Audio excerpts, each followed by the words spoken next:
Mike here with Atlas Rim Repair, working on this second wheel on this BMW X5. This is a little worse than the first wheel. It's damaged most of the way around the wheel, down the spokes a little bit. The spoke damage isn't super deep, so I'll probably just sand that out. I'm going to have to use the grinder here on the edges a little bit, especially over here on this side. But I am just going to use the red disc on this one. It's not deep enough to switch it up to the 80 or 50 grit disc. While I'm grinding, if you guys wouldn't mind hitting that like and subscribe button.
Alright, now we'll switch over to the sander with the 320 grit.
Okay, now we'll scuff this with the 1500 grit scuff pad.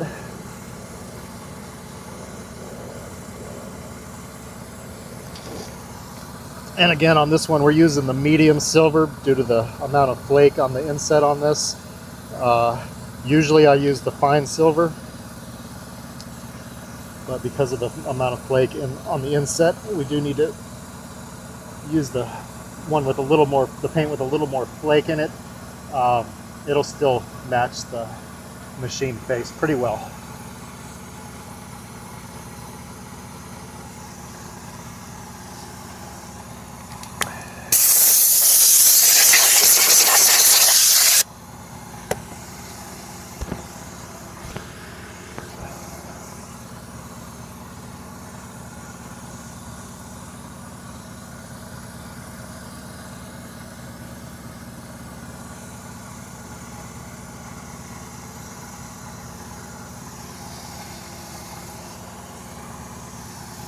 Alright, so again, this is the medium silver. It's linked in the description below. All the paints I use are linked in the description below.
Then we just cover that with clear.